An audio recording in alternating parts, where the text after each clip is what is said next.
വിശുദ്ധ ലൂക്ക എഴുതിയ സുവിശേഷം 12-ാം അധ്യായം 1 മുതലുള്ള തിരുവചനങ്ങൾ. ഭയം കൂടാതെ സാക്ഷ്യം നൽകുക. പരസ്പരം ചവിട്ടിയെടുക്കത്തക്ക വിധം ആയിരക്കണക്കിന് ജനങ്ങൾ തിങ്ങിക്കൂടി. അപ്പോൾ അവൻ ശിഷ്യരോട് പറയുവാൻ തുടങ്ങി, ഫരിസേയരുടെ കാപട്യമാകുന്ന പുളിപ്പിനെ സൂക്ഷിച്ചു കൊള്ളുവിൻ. മറഞ്ഞിരിക്കുന്നതൊന്നും വെളിച്ചത്ത് വരാതിരിക്കുകയില്ല, നിഗൂഢമായിരിക്കുന്നതൊന്നും അറിയപ്പെടാതിരിക്കുകയുമില്ല.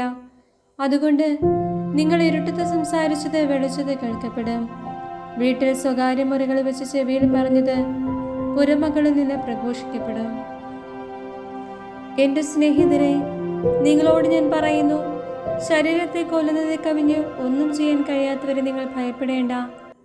എന്നാൽ നിങ്ങൾ ആരെ ഭയപ്പെടണമെന്ന് ഞാൻ മുന്നറിയിപ്പ് തരാം. കൊന്നതിന് ശേഷം നിങ്ങളെ നരകത്തിലേക്ക് തള്ളിക്കളയാൻ അധികാരമുള്ളവനെ ഭയപ്പെടുവിൻ. അതെ, ഞാൻ പറയുന്നു, അവനെ ഭയപ്പെടുവിൻ. 5 കുരുവികൾ 2 നാണയത്തുട്ടിന് വിൽക്കപ്പെടുന്നില്ലേ? അവയിൽ ഒന്നുപോലും ദൈവസന്നിധിയിൽ വിസ്മരിക്കപ്പെടുന്നില്ല. നിങ്ങളുടെ തലമുടിയുടെ പോലും എണ്ണപ്പെട്ടിരിക്കുന്നു. ഭയപ്പെടേണ്ട, നിങ്ങൾ അനേകം കുരുവികളെക്കാൾ വിലയുള്ളവരാണ്. ഞാൻ നിങ്ങളോട് പറയുന്നു, മനുഷ്യരുടെ മുമ്പിൽ എന്നെ ഏറ്റുപറയുന്ന ഏതൊരുവനെയും ദൈവത്തിൻ്റെ ദൂതന്മാരുടെ മുൻപിൽ മനുഷ്യപുത്രനും ഏറ്റുപറയും. മനുഷ്യരുടെ മുമ്പിൽ എന്നെ തള്ളിപ്പറയുന്നവൻ ദൈവത്തിൻ്റെ ദൂതന്മാരുടെ മുമ്പിലും തള്ളിപ്പറയപ്പെടും.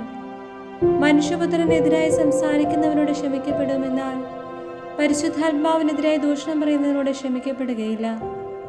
സിനഗോഗുകളിലും അധികാരികളുടെയും ഭരണാധിപന്മാരുടെയും മുൻപിലും അവർ നിങ്ങളെ കൊണ്ടുപോകുമ്പോൾ എങ്ങനെ എന്തുത്തരം കൊടുക്കണമെന്നും എന്തു പറയണമെന്നും ഉത്കണ്ഠാകുലരാകേണ്ട. എന്താണ് പറയേണ്ടതെന്ന് ആ സമയത്ത് പരിശുദ്ധാത്മാവ് നിങ്ങളെ പഠിപ്പിക്കും. ഭോഷനായ ധനികൻ. ജനക്കൂട്ടത്തിൽ നിന്ന് ഒരുവൻ അവനോട് പറഞ്ഞു, ഗുരു, പിതൃസ്വത്ത് ഞാനുമായി പങ്കുവെക്കാൻ എൻ്റെ സഹോദരനോട് കൽപ്പിക്കണമേ. യേശു അവനോട് ചോദിച്ചു, ഹേ മനുഷ്യ, എന്നെ നിങ്ങളുടെ ന്യായാധിപനോ സ്വത്ത് ഭാഗിക്കുന്നവനോ ആയി ആര് നിയമിച്ചു? അനന്തരം അവൻ അവരോട് പറഞ്ഞു, ജാഗരൂകരായിരിക്കുവിൻ, എല്ലാ അത്യാഗ്രഹങ്ങളിൽ നിന്ന് അകന്നിരിക്കുകയും ചെയ്യുവിൻ. മനുഷ്യ ജീവിത സമ്പത്ത് കൊണ്ടല്ല ധന്യമാകുന്നത്. ഒരു ഉപമയും അവൻ അവരോട് പറഞ്ഞു. ഒരു ധനികന്റെ കൃഷിസ്ഥലം സമൃദ്ധമായ വിളവ് നൽകി. അവൻ ഇങ്ങനെ ചിന്തിച്ചു, ഞാൻ എന്തു ചെയ്യും? ഈ ധാന്യം മുഴുവൻ സൂക്ഷിക്കാൻ എനിക്ക് സ്ഥലമില്ലല്ലോ.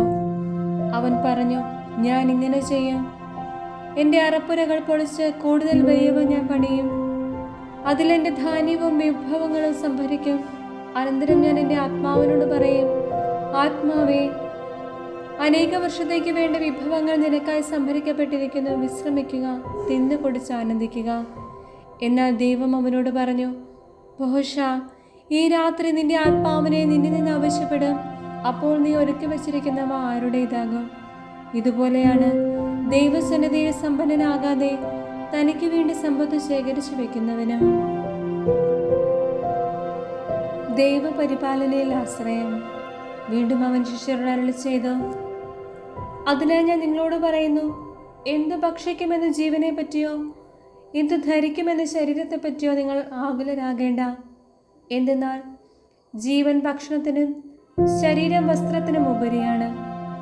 കാക്കകളെ നോക്കുവിൻ, അവ വിതയ്ക്കുന്നില്ല, കൊയ്യുന്നില്ല, അവയ്ക്ക് കലവറയോ കളപ്പുരയോ ഇല്ല, എങ്കിലും ദൈവം അവയെ പോറ്റുന്നു. പക്ഷികളെക്കാൾ എത്രയോ വിലപ്പെട്ടവരാണ് നിങ്ങൾ. ആകുലരാകുന്നത് കൊണ്ട് ആയുസ്സിൻ്റെ ദൈർഘ്യം ഒരു മുഴം കൂടി നീട്ടാൻ നിങ്ങളിൽ ആർക്കു സാധിക്കും? ഏറ്റവും നിസ്സാരമായി ഇതുപോലും ചെയ്യാൻ നിങ്ങൾക്ക് കഴിവില്ലെങ്കിൽ മറ്റുള്ളവയെ പറ്റി ആകുലരാകുന്നത് എന്തിന്? ലില്ലികളെ നോക്കുവിൻ, അവ നൂൽ നൂൽക്കുകയോ വസ്ത്രം നെയ്യുകയോ ചെയ്യുന്നില്ലല്ലോ. എങ്കിലും ഞാൻ നിങ്ങളോട് പറയുന്നു, സോളമൻ പോലും അവൻ്റെ സർവമഹത്വത്തിലും അവയിലൊന്നിനെ പോലെ അലങ്കൃതനായിരുന്നില്ല. ഇന്നുള്ളതും നാളെ തീയിലെറിയപ്പെടുന്നതുമായ വയലിലെ പുലിനെ ദൈവം ഇത്രമാത്രം അണിയിക്കുന്നുവെങ്കിൽ അല്പവിശ്വാസികളെ നിങ്ങളെ എത്രയധികം അണിയിക്കുകയില്ല. എന്തു തിന്നുമെന്നോ എന്തു കുടിക്കുമെന്നോ അന്വേഷിക്കേണ്ട, ആകുലചിത്തരാവുകയും വേണ്ട. ഈ ലോകത്തിൻ്റെ ജനതകളാണ് ഇതെല്ലാം അന്വേഷിക്കുന്നത്. നിങ്ങൾക്കിതെല്ലാം ആവശ്യമാണെന്ന് നിങ്ങളുടെ പിതാവിനറിയാം. നിങ്ങൾ അവിടുത്തെ രാജ്യം അന്വേഷിക്കുവിൻ, ഇവയെല്ലാം അതോടൊപ്പം നിങ്ങൾക്ക് ലഭിക്കും. ചെറിയ അജഗണമേ, ഭയപ്പെടേണ്ട. എന്തെന്നാൽ നിങ്ങൾക്ക് രാജ്യം നൽകാൻ നിങ്ങളുടെ പിതാവ് പ്രസാദിച്ചിരിക്കുന്നു. നിങ്ങളുടെ സമ്പത്ത് വിറ്റ് ദാനം ചെയ്യുവിൻ. പഴകിപ്പോകാത്ത പണസഞ്ചികൾ കരുതി വയ്ക്കുവിൻ. ഒടുങ്ങാത്ത നിക്ഷേപം സ്വർഗത്തിൽ സംഭരിച്ചു വയ്ക്കുവിൻ. അവിടെ കള്ളന്മാർ കടന്നു വരികയോ ചിതൽ നശിപ്പിക്കുകയോ ഇല്ല. നിന്റെ നിക്ഷേപം എവിടെയോ അവിടെ നിന്റെ ഹൃദയവും. സദാ ജാഗരൂകരായ ഭൃത്യന്മാർ, നിങ്ങൾ അരമുറക്കുകയും വിളക്കു കത്തിച്ചുമിരിക്കുവിൻ. തങ്ങളുടെ യജമാനൻ കല്യാണ വിരുന്ന് കഴിഞ്ഞ് മടങ്ങി വന്ന് മുട്ടുന്ന ഉടനെ തുറന്നു കൊടുക്കുവാൻ അവന്റെ വരവും കാത്തിരിക്കുന്നവരെ പോലെ ആയിരിക്കുവിൻ. യജമാനൻ വരുമ്പോൾ ഉണർന്നിരിക്കുന്നവരായി കാണുന്ന ഭൃത്യന്മാർ ഭാഗ്യവാന്മാർ. സത്യമായി ഞാൻ നിങ്ങളോട് പറയുന്നു, അവൻ അരമുറുക്കി അവരെ ഭക്ഷണത്തിനിരുത്തുകയും അടുത്തു ചെന്നവരെ പരിചരിക്കുകയും ചെയ്യും. അവൻ രാത്രിയുടെ 2-ാം യാമത്തിലോ 3-ാം യാമത്തിലോ വന്നാലും അവരെ ഒരുക്കമുള്ളവരായി കണ്ടാൽ ആ ഭൃത്യന്മാർ ഭാഗ്യവാന്മാർ. ഇതറിഞ്ഞുകൊള്ളുവിൻ, കള്ളൻ ഏതു മണിക്കൂർ വരുമെന്ന് ഗൃഹനായകൻ അറിഞ്ഞിരുന്നുവെങ്കിൽ തൻ്റെ വീട് കുത്തി തുറക്കാൻ അനുവദിക്കുമായിരുന്നില്ല. നിങ്ങളും ഒരുങ്ങിയിരിക്കുവിൻ, എന്തെന്നാൽ പ്രതീക്ഷിക്കാത്ത മണിക്കൂറിലാണ് മനുഷ്യപുത്രൻ വരുന്നത്. പത്രോസ് ചോദിച്ചു, കർത്താവേ, നീ ഉപമ പറയുന്നത് ഞങ്ങൾക്ക് വേണ്ടിയോ എല്ലാവർക്കും വേണ്ടിയോ? അപ്പോൾ കർത്താവ് പറഞ്ഞു, വീട്ടുജോലിക്കാർക്ക് യഥാസമയം ഭക്ഷണം കൊടുക്കേണ്ടതിന് യജമാനൻ അവരുടെ മേൽ നിയമിക്കുന്ന വിശ്വസ്തനും വിവേകിയുമായ കാര്യസ്ഥൻ ആരാണ്? യജമാനൻ വരുമ്പോൾ ജോലിയിൽ വ്യാപൃതനായി കാണപ്പെടുന്ന ഭൃത്യൻ ഭാഗ്യവാൻ. സത്യമായി ഞാൻ നിങ്ങളോട് പറയുന്നു, അവൻ തന്റെ സകല സ്വത്തുക്കളുടെ മേൽ അവനെ നിയമിക്കും. എന്നാൽ ആ ഭൃത്യൻ തന്റെ യജമാനൻ വരാൻ വൈകുമെന്ന് ഉള്ളിൽ കരുതി യജമാനന്റെ ദാസന്മാരെയും അടിക്കാനും തിന്നുകൂടി ജന്മത്തിനാകാനും തുടങ്ങിയാൽ പ്രതീക്ഷിക്കാത്ത ദിവസത്തിലും അറിയാത്ത മണിക്കൂറിലും യജമാനൻ വരികയും അവനെ ശിക്ഷിച്ച് അവന്റെ പങ്ക് അവിശ്വാസികളോടെ ആക്കുകയും ചെയ്യും. യജമാനന്റെ ഹിതമറിഞ്ഞിട്ടും അതനുസരിച്ച് പ്രവർത്തിക്കുകയോ അതിനൊരുങ്ങുകയോ ചെയ്യാത്ത ഭൃത്യൻ കഠിനമായി പ്രഹരിക്കപ്പെടും. എന്നാൽ അറിയാതെയാണ് ഒരുവൻ ശിക്ഷാർഹമായി തെറ്റ് ചെയ്തതെങ്കിൽ അവൻ ലഘുവായി പ്രഹരിക്കപ്പെടുകയുള്ളൂ. അധികം ലഭിച്ചവനിൽ നിന്ന് അധികം ആവശ്യപ്പെടും. അധികം ഏൽപ്പിക്കപ്പെട്ടവനോട് അധികം ചോദിക്കും. സമാധാനമല്ല ഭിന്നതകൾ. ഭൂമിയിൽ തീയിടാനാണ് ഞാൻ വന്നത്. അത് ഇതിനകം കത്തിജ്വലിച്ചിരുന്നെങ്കിൽ. എനിക്കൊരു സ്നാനം സ്വീകരിക്കാനുണ്ട്. അത് നിവൃത്തിയാകുമ്പോഴും ഞാൻ ഇത്ര ഞെരുങ്ങുന്നു. ഭൂമിയിൽ സമാധാനം നൽകാനാണ് ഞാൻ വന്നിരിക്കുന്നതെന്ന് നിങ്ങൾ വിചാരിക്കുന്നുവോ? അല്ല, ഭിന്നത എന്ന് ഞാൻ നിങ്ങളോട് പറയുന്നു. ഭിന്നിച്ചിരിക്കുന്ന 5 പേർ ഇനിമേൽ ഒരു വീട്ടിലുണ്ടായിരിക്കും. 3 പേർ 2 പേർക്കെതിരായും 2 പേർ 3 പേർക്കെതിരായും ഭിന്നിച്ചിരിക്കും.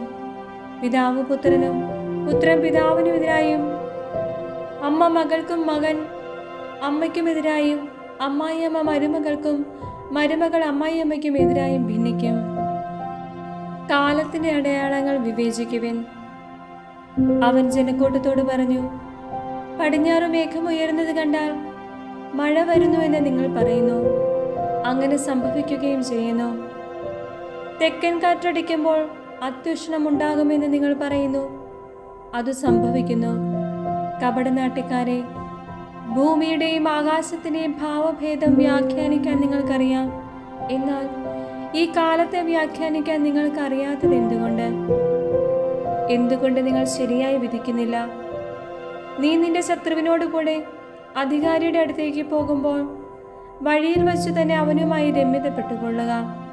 അല്ലെങ്കിൽ അവൻ നിന്നെ ന്യായാധിപന്റെ അടുത്തേക്ക് കൊണ്ടുപോവുകയും ന്യായാധിപൻ നിന്നെ കാരാഗൃഹപാലകനെ ഏൽപ്പിക്കുകയും അവൻ നിന്നെ തടവിലാക്കുകയും ചെയ്യും. അവസാനത്തെ തൊട്ടുവരെ കൊടുക്കാതെ നീ അവിടെ നിന്ന് പുറത്തു വരികയില്ല എന്ന് ഞാൻ നിങ്ങളോട് പറയുന്നു.